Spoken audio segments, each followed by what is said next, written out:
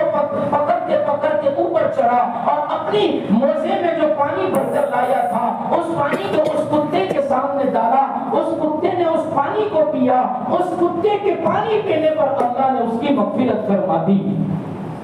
تو صحابہ میں سے ایک صحابی نے پوچھا یا رسول اللہ صلی اللہ علیہ وسلم جانوروں پر اس طرح رحم کرنے سے بھی نیکی ملتی ہے؟ اللہ کے رسول صلی اللہ علیہ وسلم نے فرمایا ہر تر جگر والے پر نیکی کرنے کا اجر ہے، ہر جگر رکھنے والے پر نیکی کرنے پر اللہ اجر اور ثواب دیتا ہے۔ یہ بخاری شریف کی روایت۔ حضرت انس بن مالک رضی اللہ عنہ کی ایک روایت صاحب تبیان القرآن نے بیان فرمائی اور فرماتے ہیں راوی انس بن مالک رضی اللہ عنہ ہے کہ دو دوست تھے، ایک نیک تھا ایک گنہگار تھا،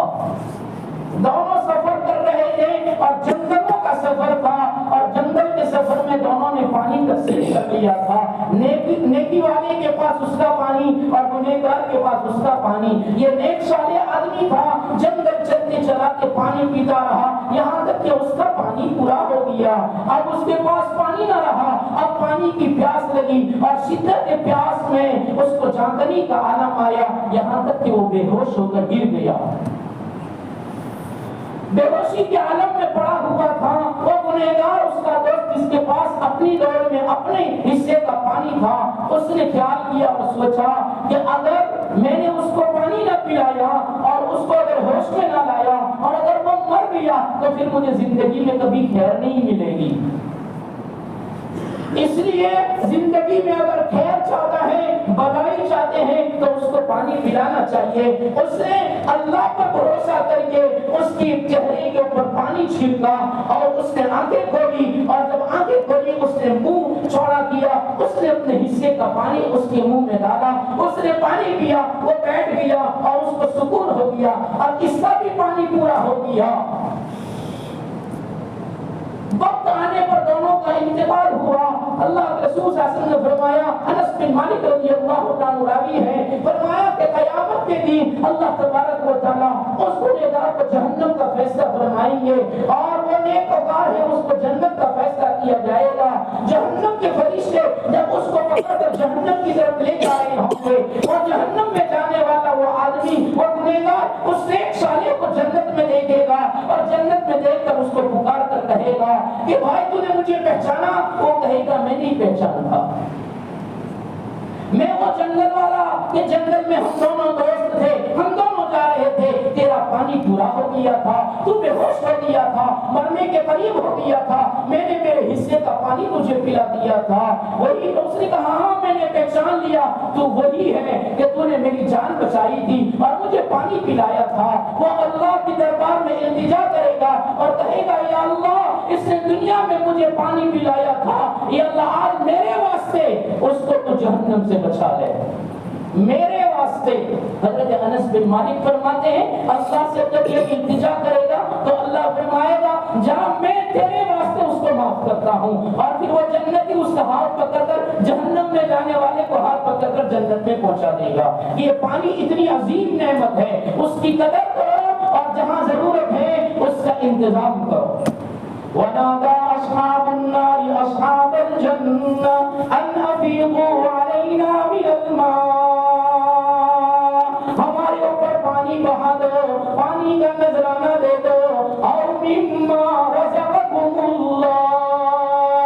بھوک بھی لگی ہے، پیاس بھی لگی ہے، لیکن بھوک سے زیادہ، خوراک سے زیادہ، غذا سے زیادہ ہمیں پانی کی ضرورت ہے۔ پانی بہا دو اور کچھ کھانا بھی دے دو۔ تمہیں تو عجیب عجیب نعمتیں دی گئی ہے، ان نعمتوں میں سے تھوڑا کچھ کھانا ہمیں دے دو۔ جب یہ تذکرہ کریں گے، رشتوں کے حوالے دیں گے، لیکن آج رشتے نہ دیکھے جائیں گے۔ جنتی لوگ جہنمیوں کی اس التجا پر اور اتنی جزا فضا کرنے کے بعد، اتنی منت سماجت کرنے کے بعد جنتی لوگ کہیں گے قالوا ان اللہ حرمہما علی الکافرین۔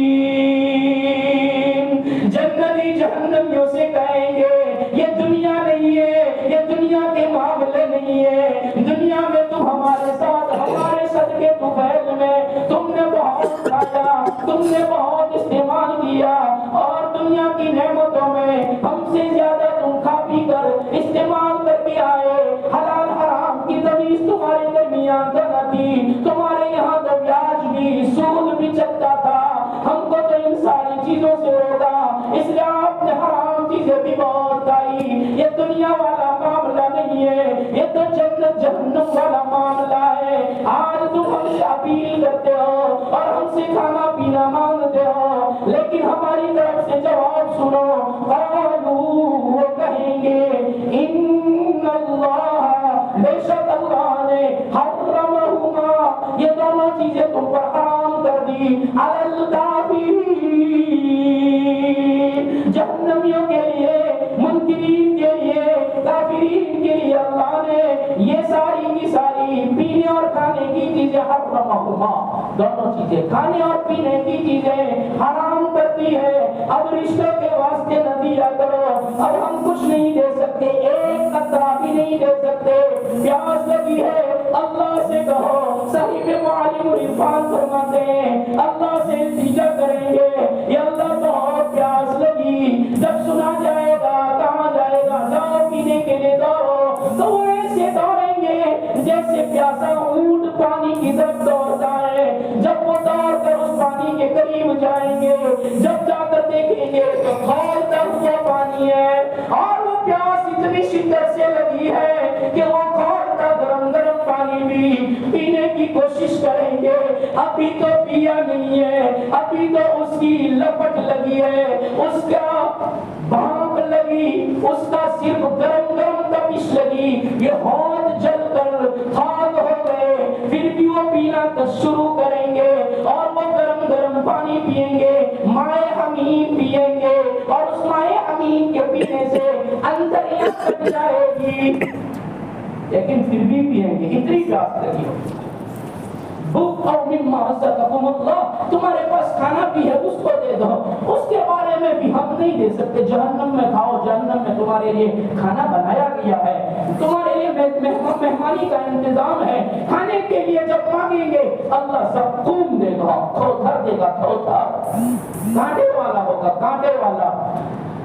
جو کھائے بھی نہ کھایا جا سکے، لیکن بھوک اتنی شدت سے لگی ہے کہ وہ تھوتھر کو بھی کھائیں گے، جو کانٹے دار بھی ہوگا اور کروا بھی ہوگا، ذرا سا کروا ہوتا آدمی تھوک دیتا ہے، ذرا سا کانٹے والا ہو تو ہاتھ نہیں لگاتا، یہ تو زبان جس میں ہڈی ہی نہیں ہے، بغیر ہڈی کا یہ گوشت کا لوتھڑا ہے، اس کے ذریعے سے اس کو اندر منہ میں رکھے گا، کانٹے چوبیں گے، لیکن اس کے باوجود بھی بھوک کی شدت ان کو کھانے پر مجبور کر دے گی۔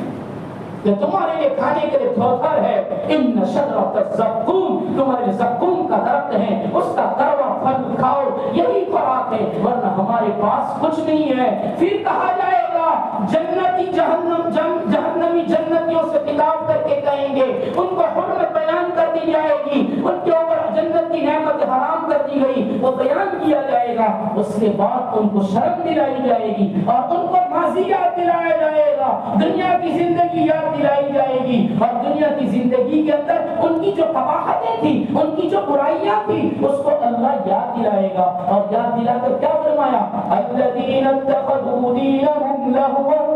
ولعبا، آج کھانا مانگتے ہو، آج پینا مانگتے ہو، دنیا میں بہت ملا، تب تو تم نے دین کو مذاق بنایا، دین کو لہو لعب بنا دیا، کھیل کود بنا دیا، تم نے دین کی باتوں کو کھیل کود بنایا، تم نے منافقت کی، اوپر ایمان والے، اندر سے تم تو نافرمان تھے، منافقت والا کام کیا، اور تم کلم کلے منکر بنے، مسلمانوں کا کلمہ پڑھا مسلمان بنے، تمہیں ایمان والا کہا گیا، لیکن تمہارے کام تو ان جیسے ہو گئے جو اللہ کو پسند نہیں ہے۔ الذین اتخذوا دینہم لہوا ولعبا، تم نے دنیا کی زندگی میں دین کو، اپنے دین کو تم نے لہو بنایا، لعب بنایا، لہو کودنا، لعب کھیل کود بنایا، مذاق بنایا۔ مفسرین فرماتے کیسا مذاق بنایا تھا؟ تو فرماتے ہیں کہ صحابہ کرام رضوان اللہ تعالی اجمعین کے پاس سے جب کافرین گزرتے تھے تو مذاق اور ٹھٹھا کر کے کہتے تھے، دیکھو یہ جنت کے والی، دیکھو یہ جنت کی حوروں کے شوہر خاوند، ان کے پاس پہننے کو کپڑا نہیں، کھانے کو دانا اور روٹی نہیں ہے، اور رہنے کے لیے مکان نہیں ہے، اور سواری کرنے کے لیے سواری نہیں ہے، سوار ہونے کے لیے سواری نہیں ہے، اور یہ کہتے ہیں کہ ہم جنت کی حوروں کے شوہر ہیں، ہم جنت کے وارث ہیں، ہم جنت کے والی ہیں۔ ایسے جملے کہہ کر مذاق اڑایا کرتے تھے، اور صحابہ کی سادگی کو دیکھ کر، صحابہ کی زندگی کو دیکھ کر تالیاں پیٹتے تھے، اور تالیاں پیٹ کر مذاق اڑاتے تھے، قہقہے لگاتے تھے، یہاں تک کہ اللہ کے رسول صلی اللہ علیہ وسلم کا استہزاء کرنے سے بھی بات نہیں آتے تھے، اللہ کے رسول صلی اللہ علیہ وسلم کا مذاق اڑاتے تھے۔ پھر فرمایا مذاق اڑانے کا انداز اس طریقے سے تھا کہ اللہ کے رسول صلی اللہ علیہ وسلم جب پہلی دعوت کے لیے کوہ صفا پر چڑھے ہیں، اور بلندی صفا پر چڑھ کر اللہ کے رسول صلی اللہ علیہ وسلم جب ان کو دعوت کی دین کی دعوت دی ہے، تو جن کے دلوں میں ایمان کا شوق تھا، جو اللہ کے رسول صلی اللہ علیہ وسلم کو امین اور صادق مانتا تھا دل سے، اللہ نے ان کو ایمان کی دعوت، ایمان کی دولت دے دی۔ رفتہ رفتہ ہر ایک کو اللہ نے دین دے دیا۔ اس کوہ صفا کی پہاڑی کی پہلے بیان کے وقت، پہلی دعوت کے وقت، جن کے دلوں میں امین اور صادق ہونے کا یقین تھا اور دل سے امین اور صادق مانتے تھے، ان کو تو اللہ نے ایمان دیا، لیکن جن کے دلوں میں اس وقت امین اور صادق ہونا دل کی گہرائیوں سے نہیں تھا، وہ کافرین بنے اور وہ مذاق اڑایا کرتے تھے۔ اس میں مفسرین نے سب سے پہلے ابو لہب کا نام لکھا۔ ابو لہب سگا چچا ہے، حقیقی چچا، اس لیے کہ پرائیوں کے زخم سے زیادہ اپنوں کے زخم زیادہ درد دیا کرتے ہیں، اس لیے سب سے پہلے ابو لہب کا نام آتا ہے۔ اور مفسرین فرماتے ہیں جب اللہ کے رسول صلی اللہ علیہ وسلم نے جب یہ حق بات کہی ہے تو لوگوں نے تو صرف نفرت کا اظہار کیا اور کہا ایسا نہیں ہو سکتا، ہم نے 360 رکھے، ان سے کام نہیں بنتے تو ایک اکیلا کیسے کر سکتا ہے، ہماری سمجھ میں نہیں آتا، اس سے آگے کچھ نہیں کہا۔ لیکن اس نے تو اللہ کے رسول کی بات کو مانا بھی نہیں بلکہ اللہ کے رسول کا مذاق بنایا، اور اللہ کے رسول صلی اللہ علیہ وسلم کے لیے بد دعا کا جملہ استعمال فرمایا۔ تین کام کیے اس نے، انکار بھی کیا، مذاق بھی کیا اور بد دعا بھی دی۔ اب تبت لگا لہذا جمعتنا یا محمد، یہ اس کے جملے تھے، بد دعا تھے، تو برباد ہو جائے، تیرا ستیہ ناش ہو جائے، تو ختم ہو جائے، او محمد تو نے ہمیں اس لیے یہاں جمع کیا تھا، اس لیے یہاں بلایا تھا، ہم تو تجھ پر بھروسہ بھروسہ کر کے آئے تھے، حقیقی چچا، سب کا چچا سب کے سامنے توہین کر رہا ہے، مذاق بنا رہا ہے، اور اس پر بس نہیں کی، مفسرین فرماتے ہیں یہ اسی کے اوپر الذین اتخذوا دینہم لہوا ولعبا، انہوں نے دین کو مذاق بنایا، اور اتنا مذاق بنایا کہ اللہ کے رسول صلی اللہ علیہ وسلم جہاں جہاں بھی دعوت لے کر جاتے تھے، دین لے کر جاتے تھے، ابو لہب پیچھے پیچھے آتا تھا، دوسرا کوئی پیچھا نہیں کرتا تھا، یہ تو پیچھا بھی کرتا تھا، اور پیچھے آ کر جب اللہ کے رسول صلی اللہ علیہ وسلم دعوت دے کر چلے جاتے تو وہ مذاق بناتا اور لوگوں سے کہتا تم لوگ کیسے ہو، اس کی بات کو مانتے ہو، یہ تو جھوٹا ہے، یہ تو ایسا ہے ویسا ہے، اور پھر مذاق کرتا اور لوگوں کو اسلام سے روکتا تھا، ایسی مذاق کرتا تھا، اور اس کے ساتھ اس کی بیوی ام جمیل یہ ایسا ساتھ دیتی تھی کہ اللہ کے رسول صلی اللہ علیہ وسلم جب بھی کہیں سفر کرتے اور ام جمیل کو پتا چلتا، ابو لہب کی بیوی کو، اللہ کے رسول کی چچی کو پتا چلتا کہ محمد سفر کرنے والا ہے، تو وہ کانٹے دار تہمیاں لا کر راستے میں رکھ دیتی تھی تاکہ محمد کو تکلیف ہو اور کانٹوں کی وجہ سے اس کو پریشانی سے گزرنا پڑے، اس لیے ایسا کرتی تھی۔ اور اللہ کے رسول صلی اللہ علیہ وسلم ہمیشہ تہجد کی نماز پڑھتے تھے، چند دن بیمار ہوئے تو تہجد پڑھنے نہیں اٹھے، تو ام جمیل نے ابتدائی اسلام میں اللہ کے رسول صلی اللہ علیہ وسلم کی طبیعت خراب تھی تو بیماری کی وجہ سے چند دن تہجد پڑھنے نہیں اٹھے، تو ام جمیل نے لوگوں کے اندر باتیں چلائی اور کہاں اس کے پاس جو شیطان آتا تھا وہ شیطان آنا بند ہو گیا، حضرت جبرائیل کو شیطان کہتی تھی، اور کہتی تھی کہ اس کے پاس جو وحی لے کر شیطان آتا تھا وہ شیطان آنا بند ہو گیا، اس لیے وہ رات کو اٹھتا نہیں ہے۔ اس طریقے سے اللہ کے رسول صلی اللہ علیہ وسلم کا مذاق بنائے ہوئے تھے۔ ابو لہب جس کا اصل نام ہے عبد العزیٰ، ابو لہب تو اس کا لقب ہے، اس کا نام عبد العزیٰ ہے، اور اس کو ابو لہب اس لیے کہتے تھے کہ وہ بہت سرخ تھا، بہت لال تھا، اور اس کا چہرہ اتنا لال اور سفید تھا کہ اس کی وجہ سے ایسا لگتا تھا جیسے آگ کا شعلہ ہو، ایسا چمکتا تھا، اس کی چمک کی وجہ سے اس کو ابو لہب کہا گیا، شعلوں کا باپ، اور جب اس کو کوئی ابو لہب کہتا تھا تو وہ بڑا مغرور ہوتا تھا، اس کو بہت اچھا لگتا تھا کہ دیکھو میں کتنا حسین ہوں، میں کتنا خوبصورت، کے لوگ مجھے ابو لہب کہتے ہیں، شعلوں کا باپ کہتے ہیں۔ تو یہ ابو لہب اللہ کے رسول صلی اللہ علیہ وسلم کا اس طریقے سے مذاق بنایا کرتا تھا، اور اللہ کے رسول صلی اللہ علیہ وسلم کی مذاق پر کسی آدمی نے ابو لہب سے کہا میرا بھتیجا ہے اور اپنے حقیقی بھتیجے کی طرح سے توہین کرتا ہے، اس کی پیدائش کے دن پر تو نے خوشیاں منائی تھی، آج جب کہ تجھے حق بات کہتا ہے اور حق بات ہے اس پر تو ایسا کیوں ان کی مذاق بناتا ہے، ان کا ٹھٹھا بناتا ہے، اس کو بھی اپنی عزت، اپنا سامان پیارا ہے، ہر ایک کو اپنا سامان پیارا ہوتا ہے، ہر ایک کو اپنی عزت پیاری ہوتی ہے، تو سب کے سامنے اس کی تذلیل کرتا ہے، سب کے سامنے اس کی توہین کرتا ہے، اس کے دل کو دکھ ہوتا ہے، وہ اکیلے میں جا کر روتا ہے، تو نے اس کو روتا نہیں دیکھا ہے، تیرا بھتیجا اکیلے میں جا کر روتا ہے اور رو کر اس کی زبان پر جملے ہوتے ہیں، وہ کہتا ہے آج میرا باپ نہیں اس لیے میرا چچا میرے ساتھ ایسا کرتا ہے، وہ اکیلے میں بیٹھ کر رو کر یہ کہتا ہے میرا دادا تھا نا، میرے دادی کے ہوتے ہوئے کوئی کچھ نہیں کہہ سکتا تھا، میرے دادا کے منصب کو میرے سوا ان کا بیٹا بھی نہیں بیٹھ سکتا تھا، آج جب کہ میرا دادا نہیں ہے، میرا ہمدرد چچا ابو طالب وہ آج ہوتا نا تو یہ ایسا نہ بولتا،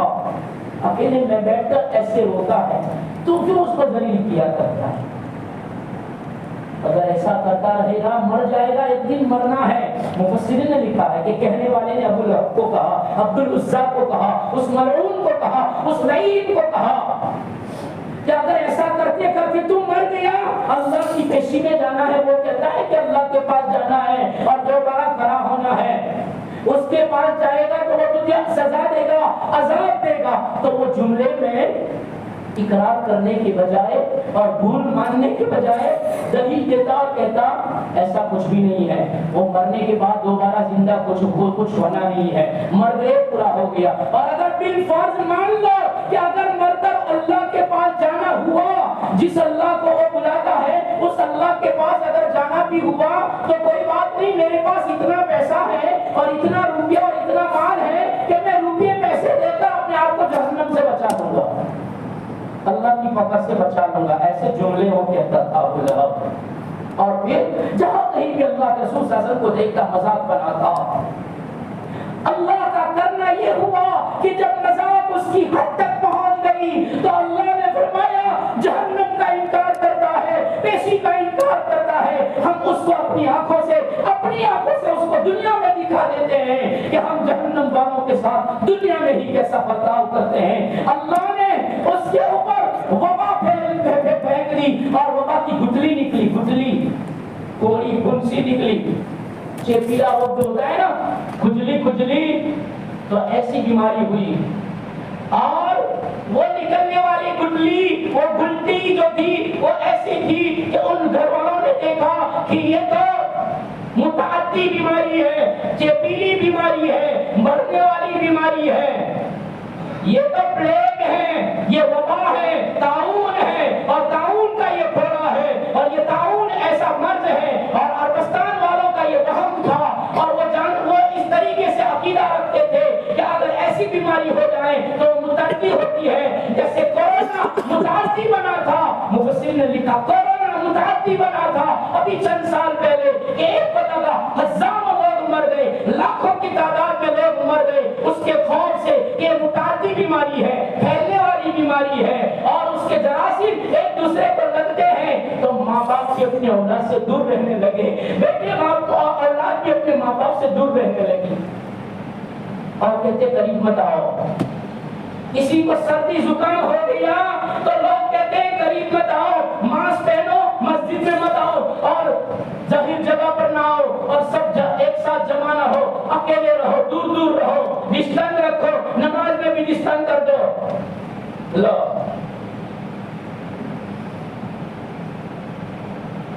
کہ متعدی بیماری ہے، اس کو طاعون رکھ دیا۔ عرب والوں نے کہا ابو لہب کو طاعون ہو گیا، ہم اس سے پہلے کہ بات رہ گئی، جب بدر کا موقع آیا اور بدر میں لوگ جانے لگے، بڑے بڑے سردار جانے لگے، ابو لہب نے کہا میں نہیں آؤں گا، میں نہیں آؤں گا، میری جگہ پر دوسرے کو لے جاؤ۔ اور اس نے اپنی جگہ پر دوسرا بھیجا کہ میری جگہ پر تو جا، اور اس کو بھیجا۔ پوچھا کہ تو کیوں نہیں آتا بدر میں؟ ڈر لگتا ہے؟ تو کہاں اس بات کا ڈر ہے کہ محمد اللہ کا رسول ہے۔ مذاق اڑانے والا کہتا ہے محمد اللہ کا رسول ہے، اور اللہ اس کی اللہ کی مدد اس کے ساتھ رہتی ہے۔ کہیں بدر کے میدان میں آ گیا اور اس کے رب کی مدد آ گئی تو میں مارا جاؤں گا، اس لیے موت کے ڈر سے اس نے کہا میں بدر میں نہیں آتا، میری جگہ کسی اور کو لے جاؤ۔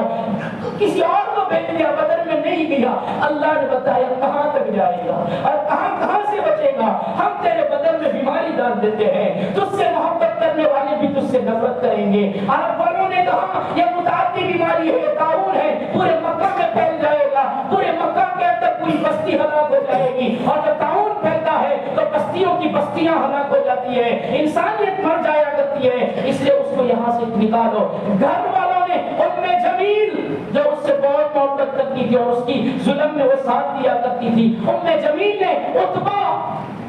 اور عتیبہ، اس کے دو بیٹے عتبہ اور عتیبہ ابو لہب کے، جس نے اللہ کے رسول صلی اللہ علیہ وسلم کی بیٹیوں کو طلاق دی تھی، ان اولاد نے اس بیوی نے کہا اس کو یہاں سے نکالو، گھر میں بھی نہیں رکھیں گے، گھر سے نکال دیا، مکے سے باہر پھینک دیا، یہیں رہو۔ بے کسی کی عالم میں کئی مدت تک وہ رہا، اور کئی مدت کے بعد جب اس کی موت ہوئی ہے، موت کے ہوتے ہی اس کی بدن میں سے بدبو پھیلنے لگی، اور ایسی متعفن اور ایسی بدبو تھی کہ کوئی قریب نہیں جاتا تھا۔ بڑے بڑے بانس لے کر، بڑے بڑی لکڑیاں لے کر، اس کو دھکے مار کر، کچوکے دے کر اس کو ایک خطہ کھود کر اندر پھینک دیا، اس کو اندر پھینک دو۔ یہ دنیا میں توحید اس کی سزا ہے۔ الذین اتخذوا دینہم لعبا لہوا ولعبا، کہ جو کھیل کود بناتے ہیں دین کی باتوں کو مذاق بناتے ہیں، اس کا دنیا میں یہ حشر ہوا۔ جہنم میں جو جلے گا، جہنم میں پکارے گا، جہنم والے جو جنت والوں کو پکاریں گے، اس میں یہ بھی ہوگا، یہ لعین بھی ہوگا، وہ کہے گا ہمیں کچھ دے دو، بہت جلن ہوتی ہے۔ ام جمیل جس نے مذاق میں ساتھ دیا تھا، اللہ کے رسول کے دین کی باتوں کا تمسخر بنایا تھا، ایک روایت میں آتا ہے اللہ جب اس کو جہنم میں داخل کرے گا ام جمیل کو، اور جب وہ جہنم میں داخل ہو گئی ہوگی تو اس کے سر پر لکڑیوں کی گٹھری ہوگی، اس لیے کہ لکڑیوں کی گٹھری لا کر، وہ کانٹے دار لکڑیاں لا کر اللہ کے رسول صلی اللہ علیہ وسلم کے راستے میں ڈالا کرتی تھی، تکلیف دیا کرتی تھی۔ جہنم میں لکڑیوں کی گٹھری، وہ جو کہ اس کا بوجھ اور وزن بھی اٹھایا نہ جائے، اتنی لکڑیوں کے بوجھ کے ساتھ اس کو جہنم میں داخل کیا جائے گا۔ اور ایک روایت میں فرمایا کہ وہ جہنم کے اندر لکڑیوں کی گٹھریاں لے کر چلے گی اور اللہ اس کو حکم دے گا کہ جو ابو لہب جل رہا ہے اس میں وہ لکڑیاں ڈال، تو وہ لکڑیاں ڈالے گی اپنے شوہر کو جلانے کے لیے، اور جہنم میں ام جمیل کی ڈالی ہوئی لکڑیوں سے اس کا شوہر ابو لہب جلے گا۔ الذین اتخذوا دینہم لہوا ولعبا، جو اپنے دین کو کھیل کود بناتے ہیں، ان کا حال یہی ہوتا ہے کہ ان کو جنت کی نعمت تو کیا ملے بلکہ جہنم میں دنیا ہی میں سزا ملتی ہے، اور جہنم میں اس طریقے سے اللہ ان کو جلائے گا۔ یہ ایک ان کی قباحت ہے۔ اس کے بعد دوسری قباحت بیان فرمائی، وَغَرَّتْهُمُ الْحَيَاةُ الدُّنْيَا، دین کو مذاق بنایا، وَغَرَّتْهُمُ الْحَيَاةُ الدُّنْيَا، دنیا کی زندگی نے ان کو دھوکہ دے دیا اور وہ اسی گمان میں رہے، اسی سوچ میں رہے، مرنا ہے، مرنے کے بعد قیام نہیں ہے، مرنے کے بعد اٹھنا نہیں ہے، جزا سزا کا معاملہ نہیں ہے، اور اللہ کی پیشی میں پیش ہونے کا معاملہ ہی نہیں ہے، مر گئے، گل گئے، سر گئے، اس کے علاوہ کچھ نہیں ہے، اسی گمان میں رہے۔ وَغَرَّتْهُمُ الْحَيَاةُ الدُّنْيَا،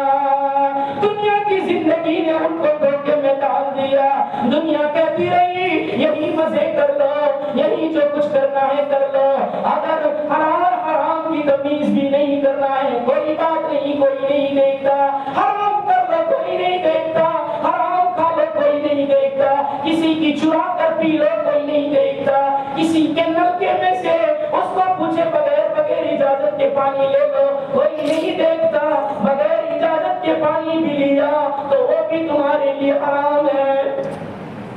اپنا کتنا قریبی دوست کیوں نہ ہو، اس کو پوچھے بغیر اس کی چیز کا استعمال کرنا جائز نہیں ہے۔ ہمارا حال تو یہ استعمال کر لیتے ہیں، استعمال کرنے کے بعد کہتے ہیں دوست تیرا سامان میں نے لیا تھا، استعمال کر لیا، یہ اجازت نہیں ہے، یہ تو خبر دینا ہے، خبر دینا الگ چیز ہے، اجازت دینا الگ چیز ہے۔ استعمال سے پہلے پوچھا جائے اس کو اجازت کہتے ہیں، استعمال کے بعد بتایا جائے اس کو خبر کہتے ہیں۔ اب آپ نے لیدو ہے تو بس ادھر کے قسم ہوگا نہیں،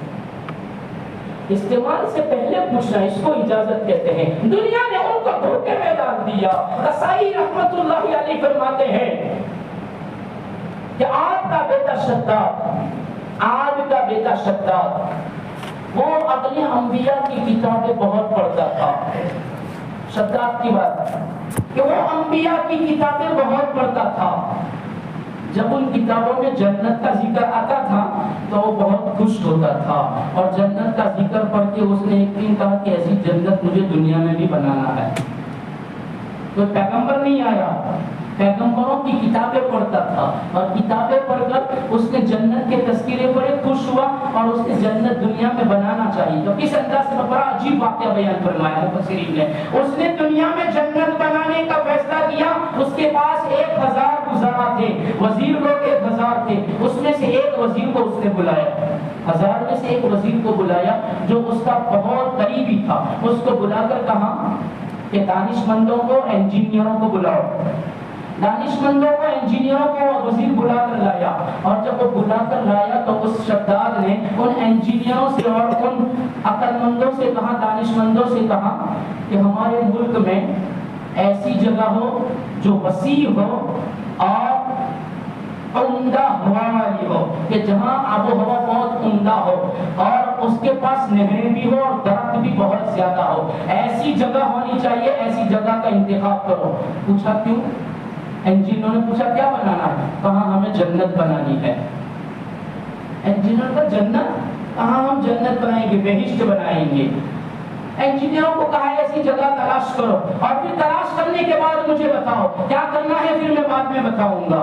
انجینئروں کو لے کر، دانش مندوں کو لے کر وزیر ملک یمن میں نکلا، اور ملک یمن کے حصے میں جس کو عدن کہتے ہیں، اس جگہ کا نام عدن لکھا مفسرین نے، ملک یمن کے اس علاقے کی اس جگہ جس کا نام عدن تھا، اس جگہ پر لے کر وہ وزیر گیا، دانش مندوں نے، وزیروں انجینئروں نے دیکھا بہت بڑی جگہ ہے، بہت عمدہ ہے، ہوا بھی بہت عمدہ، درخت بھی ہے، نہریں بھی ہے، انہوں نے کہا اس جگہ پر وہ جو جنت بنانا چاہتے ہیں بنائیں گے، چاروں طرف سے 10 فرسخ زمین منتخب کی، 10 ادھر سے 10 ادھر سے 10 ادھر سے 10 ادھر سے، ایسا چوکور بنایا، چورس بنایا، اور پھر شداد کو خبر دی گئی کہ وہ جگہ کی چوائس ہو گئی ہے، انتخاب ہو گیا ہے۔ شداد نے وہ جگہ دی تھی، اب کہاں کہ اس کی بنیاد کے لیے پہلے ہمیں فصیل بنانا ہے، فصیل یعنی جس کو ہم کوٹ کہتے ہیں، کوٹ بنانا ہے، اس کا کمپاؤنڈ بنانا ہے، اس لیے وہ کھدواؤ، جب اس کو کھدوایا تو کہاں اس کا کوٹ ماربل سے بناؤ، سنگ مرمر سے بناؤ، اس کا کوٹ ماربل سے بنوایا، آدھا آدھا بنوایا، اس کے بعد کہا کہ جب یہ ہو جائے تو مجھے خبر دینا، جب چاروں طرف سے کھود کر ماربل کی وہ فصیل بنا دی گئی، کوٹ بنا دیا گیا، پھر شداد کو خبر دی گئی تو شداد نے وزیروں سے کہا ہم پورے دیش کے نہیں پوری دنیا کے ہم بادشاہ ہیں، کہاں آپ بادشاہ ہیں، پوری دنیا کے بادشاہ ہیں، تو کیا کرنا ہے؟ تو کہا کہ جتنی بھی سونے کی کانیں، چاندی کی کانیں، جواہرات کی کانیں، موتی کی کانیں، جتنی بھی کانیں اور کھانے ہیں وہ ساری کی ساری کھدوا کر جتنا بھی سونا چاندی جواہر موتی جو ہے وہ سب لے کر آؤ، اور ہمارے پاس ہمارے دربار میں جتنا سونا چاندی ہے وہ، اور دنیا میں جن جن کے پاس جتنا سونا چاندی ہے وہ سب لے کر آؤ۔ سارا کا سارا سونا چاندی وصول کر لیا گیا، اور سونا چاندی وصول ہونے کے بعد کہا اور کانوں سے بھی لا دیا گیا، کھانوں سے لا دیا گیا، اور کیا کرنا ہے؟ ایک اینٹ چاندی کی بناؤ، ایک اینٹ سونے کی بناؤ، اور پھر ان ماربلوں کے اوپر اس کو چن دو۔ سونے چاندی کی اینٹیں تو لایا، مشک و زعفران کا دارا کہاں سے لائے گا؟ کہاں بس اپنا جو سادہ ہے اسی سے اس کو چن دو، اور ایسے چنو اور ایسے جوڑو کہ گارا نظر نہ آئے، صرف سونا چاندی ہی نظر آئے، ایسی صرف بارڈر بناؤ،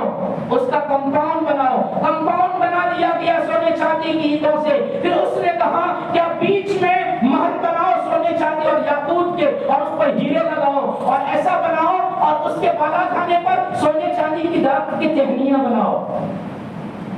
اس کے بالا خانے پر سونے چاندی کی شکل کی ٹہنیوں والا درخت بنائے گئے، اور کہا اس کے پیچھے جو نہریں ہیں اس پہ پھوارے لگاؤ، اور فرمایا پھوارے دار کہ اس کے پھوارے اڑ رہے ہو، اور اس کے ارد گرد اس کے بیچ میں مکان ہو، اور اس کے ارد گرد پھوارے لگ رہے ہو، اور اوپر سونا چاندی لگ رہا ہو، یہ ہماری جنت ہے، ایسا بناؤ، اور جب بن جائے تو ہمیں خبر دینا۔ قصائی فرماتے ہیں 100 سال لگے بناتے بناتے، 100 سال میں وہ جنت بنی۔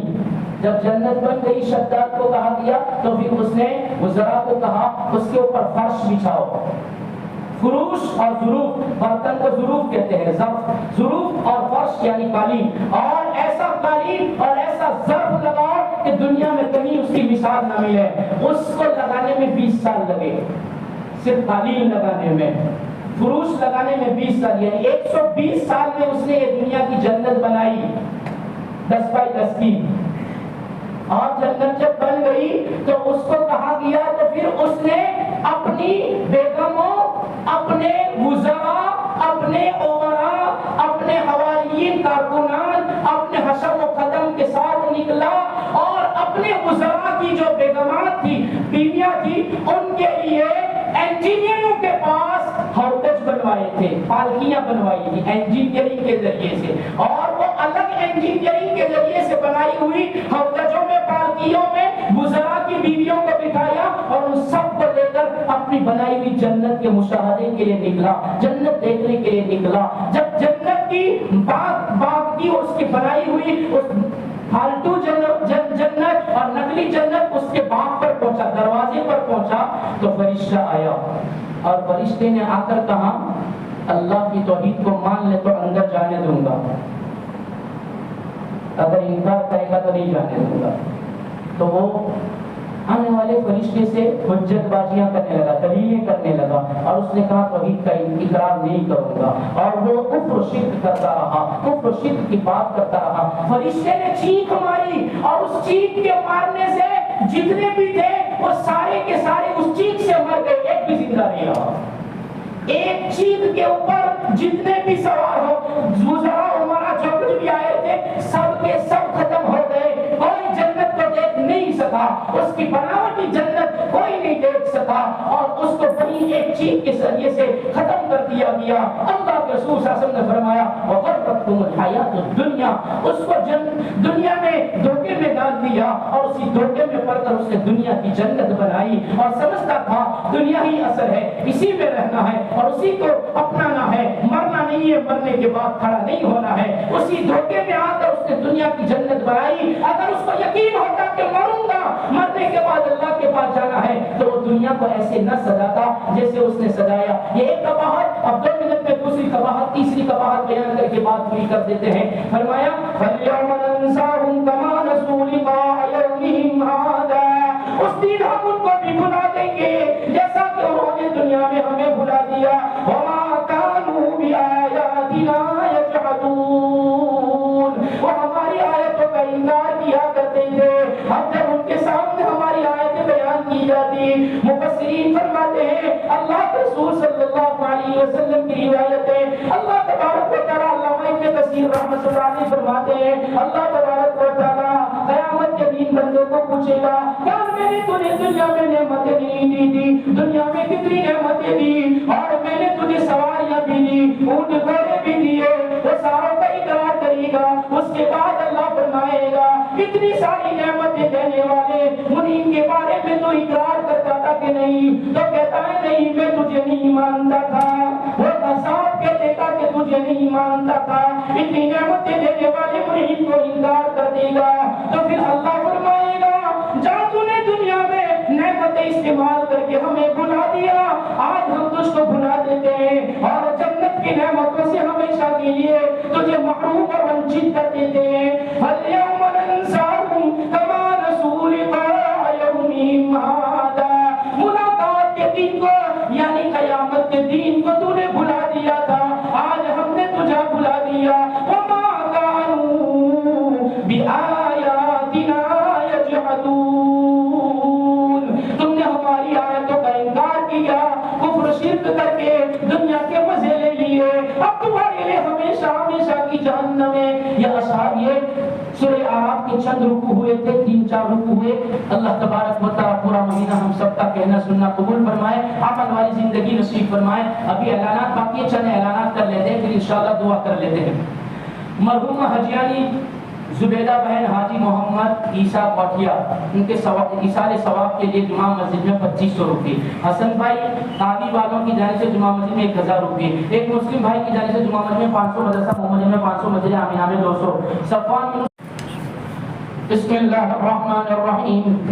سبحان اللہ وبحمدہ سبحان اللہ العظیم، سبحان اللہ وبحمدہ سبحان اللہ العظیم، سبحانک اللہم وبحمدک وتبارک اسمک وتعالی جدک ولا الہ غیرک، اللہم صل علی سیدنا محمد وعلی آل سیدنا محمد وبارک وسلم۔ اللہم ربنا ظلمنا انفسنا وإن لم تغفر لنا وترحمنا لنكونن من الخاسرین۔ اللہم ربنا آتنا فی الدنیا حسنہ وفی الآخرة حسنہ وقنا عذاب النار وقنا عذاب القبر وقنا عذاب الفقر وقنا عذاب الدين وقنا عذاب الموت واحشرنا يوم القيامة مع المتقين مع الأبرار۔ نستغفر الله ربنا من كل ذنب ونتوب إليه، نستغفر الله الذي لا إله إلا هو الحي القيوم ونتوب إليه يا أرحم الراحمين ويا أكرم الأكرمين يا ذا الجلال والإكرام يا ذا الجلال والإكرام يا ذا الجلال والإكرام۔ مبارک مہینے کی آخری گھڑیاں ہے مولا، آج کی رات لیلۃ الجائزہ ہوگی، اے اللہ روزے کی حالت میں آخری گھڑیاں ہے مولا، 30 دن پورے ہو گئے، ایام معدودات پورے ہو گئے، مولا مبارک مہینہ پورا ہو گیا، اے اللہ آج کی آنے والی رات لیلۃ الجائزہ ہوگی، انعام کی رات ہوگی، کل فطر کا دن ہوگا، اے اللہ افطاری کا دن ہوگا، عید کا دن ہوگا، اے کریم آقا آخری گھڑیوں میں معافی کا معاملہ فرما دیجئے، معاف کر دیجئے۔ اے اللہ گناہوں کی انبار لے کر آئے ہیں، اے اللہ سیئات کے رجسٹر لے کر آئے ہیں، اے اللہ زمین کی سطح سے لے کر آسمان کی بلندیوں تک گناہ ہی گناہ ہے مولا، مولا جرم ہی جرم ہے، اے اللہ ظلم ہی ظلم ہے، اے اللہ جرائم لے کر آئے ہیں، آپ کے پاس اب و درگزر کے خزانے ہیں، آپ غفور رحیم ہیں، آپ غفار الذنوب ہیں، آپ ستار العیوب ہیں، آپ ارحم الراحمین ہیں، آپ اکرم الاکرمین ہیں، اے اللہ معاف فرما دیجئے، معاف فرما دیجئے۔ یا اللہ پورا مہینہ 30 دن تک قرآن کی باتیں، یا اللہ آپ کے قرآن کا سورہ اعراف پڑھتے سنتے سناتے آئے ہیں، اے اللہ اب آخری دن میں ہم آپ سے مغفرت کی اجرت مانگتے ہیں،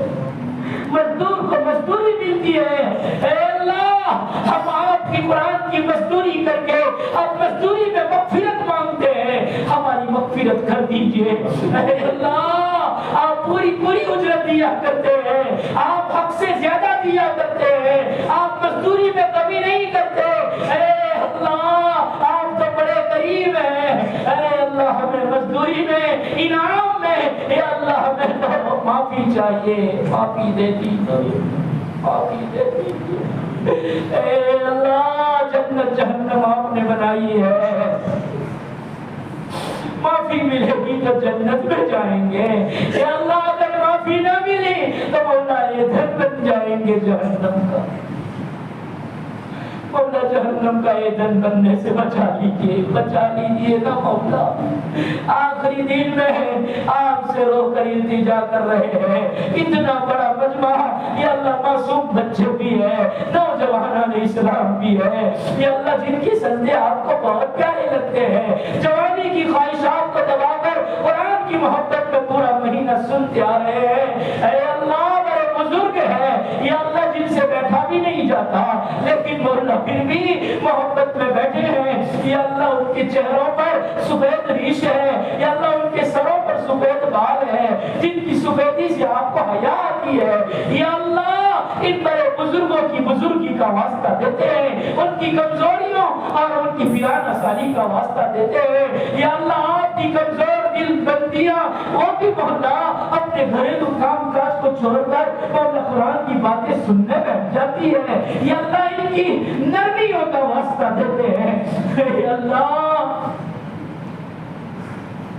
ان کی دقت قلبی کا واسطہ دیتے ہیں، ہمیں معاف کر کے راضی ہو جائیے، یا اللہ راضی ہو جائیے، یا اللہ یہ ساری محنت اس لیے ہے کہ آپ راضی ہو جائے، راضی ہو جائیے مولا، مولا ہماری غفلتوں کی وجہ سے یا اللہ ہمیں محروم نہ فرمائیے، اے اللہ اپنی رضا سے محروم نہ فرمائیے، راضی ہو جائیے، کبھی بیشیاں معاف کر دیجئے، کہنے سننے میں جو کبھی کوتاہیاں ہوئی یا اللہ ہوئی ہے آپ معاف فرما دیجئے، اپنے فضل و کرم سے معاف فرما دیجئے، اے اللہ جو کچھ نسیان ہوا معاف کر دیجئے، جو کچھ کہا گیا اپنے فضل سے قبول فرما لیجئے، اور اللہ ہماری نجات کے لیے اس کو ذخیرہ بنا دیجئے، بہانہ بنا دیجئے، دنیا آخرت کی کامیابیوں کا بہانہ بنا دیجئے، یا اللہ علوم میں ترقی عطا فرمائیے، علوم میں نافعہ دے دیجئے، یا اللہ قرآن علوم میں خوب رسوخ عطا فرما دیجئے، رسوخ فی العلم عطا فرمائیے، یا اللہ بحر العلم بنا دیجئے، حبر العلم بنا دیجئے، یا اللہ علم کے سمندر میں غوطہ لگانے والا بنا دیجئے، یا اللہ علوم میں خوب برکتیں عطا فرمائیے، یا اللہ ایسے علم سے بچائیے جو جہنم کی طرف لے جائے، یا اللہ ایسے علم سے پناہ مانگتے ہیں، اے اللہ علماء سو میں سے بننے سے ہمیں پوری امت کے علماء کو بچائیے، علماء آخرت میں بنا دیجئے، علماء آخرت میں بنا دیجئے، اخلاص للہیت تقویٰ طہارت دے دیجئے، کہنا سننا اپنے فضل و کرم سے قبول فرما لیجئے، یا اللہ سب کی جائز تمنائیں اپنے فضل و کرم سے پوری فرما دیجئے، یا اللہ من و من مٹی کے نیچے سوئے ہوئے ہمارے مثال ثواب کے منتظر رہتے ہیں، ہم سب ان کے لیے دعا کر رہے ہیں، اے اللہ پورا مہینہ جتنا بھی قرآن پڑھا گیا سنا گیا یا اللہ اس کا ثواب مرحومین کی روح تک پہنچا دیجئے یا اللہ جنہوں نے جتنے قرآن کے دور کیے ان کے جتنے بھی رشتہ دار مرحومین ہیں یا اللہ خصوصاً ان تک اور عموماً امت کے تمام مرحومین کی روحوں تک سب کے قرآن پڑھنے کا ثواب پہنچا دیجئے یا اللہ ان کی قبروں کو نور سے منور فرمائیے جنت الفردوس میں اعلیٰ سے اعلیٰ مقام نصیب فرما دیجئے یا اللہ میرے والدین میرے اساتذہ کرام میرے سسر میرے جتنے بھی رشتہ دار اس دنیا سے چل بسے ہیں اے اللہ ان سب کی روحوں کو یا اللہ ان کی قبروں کو نور سے منور فرمائیے ان کی روحوں کو تازگی عطا فرما دیجئے جنت الفردوس میں اعلیٰ سے اعلیٰ مقام نصیب فرما دیجئے ہمیں ان کے لیے صدقہ جاریہ بنا دیجئے یا اللہ ماں باپ نے رو رو کر ہمارے لیے دعائیں کی راتوں کی تنہائیوں میں اٹھ کر ہمارے لیے مانگتے رہے یا اللہ آج ہم ان کے لیے مانگ رہے ہیں ان کی قبروں کو نور سے منور فرما دیجئے اپنی شاید شام ان کو جنت میں بہتر سے بہتر بدلا عطا فرمائیے یا اللہ امت کے بیماروں کو شفا عطا فرمائیے یا اللہ سارے لوگ آمین کہہ رہے ہیں یا اللہ آمین کو منظوریت دے دیجئے اے اللہ آنسوؤں کو منظوریت دے دیجئے اور وہ اللہ سب کے لیے تندرستیوں کے فیصلے فرما دیجئے سب کی چھوٹی بڑی بیماریاں دور فرما دیجئے لا علاج بیماریوں سے ہماری پوری امت کی حفاظت فرمائیے اور سب کو بہت عافیتیں عطا فرمائیے تندرستیاں عطا فرمائیے اے کریم آقا قید و بند والوں کے لیے رہائی کے انتظامات فرما دیجئے آخری گھڑیوں میں رمضان کی آخری افطاری سے چند منٹوں پہلے آپ سے التجا ہے یا اللہ دروازے مولا قید و بند کے دروازے کھول دیجئے اور ان کے لیے رہائی کے فیصلے فرما دیجئے یا اللہ ظلم و ستم کو ختم فرمائیے یا اللہ ناگہانیاں ختم فرما دیجئے یا اللہ مظلومین کی مدد فرمائیے یا اللہ فلسطین کے مسلمان ہو غزہ اور حماس کے مسلمان ہو پوری دنیا کے مسلمان جہاں کہیں بھی پریشان ہو سب کی پریشانیاں دور فرما دیجئے سب کی مدد فرمائیے نصرت فرمائیے بدر والوں کی طرح ہمارے لیے بھی مدد اتار دیجئے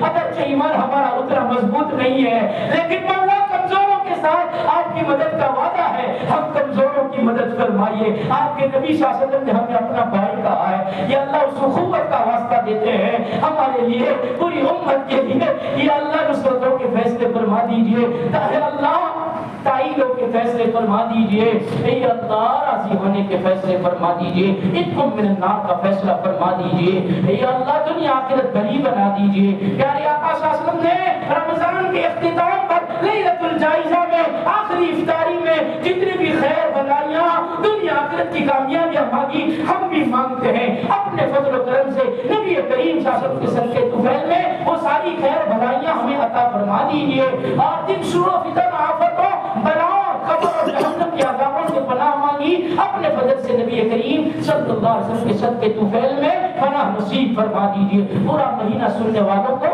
دنیا آخرت میں بہترین سے بہترین بدلہ عطا فرمائیے ہماری دعاؤں کو اپنے فضل سے تمام انبیاء صحابہ تابعین تابعین اولیاء کرام فی الحال جتنے بھی بندے بندیاں ہیں ان کی دعاؤں کے طفیل سارے مجمع کے آمین اور آنسوؤں کے طفیل اور محمد رسول اللہ صلی اللہ علیہ وسلم کے صدقے طفیل میں قبول فرما لیجئے وصلی اللہ علی النبی الکریم برحمتک یا ارحم الراحمین ایک اعلان سن لیجئے آئندہ کل سے یعنی عید کے دن سے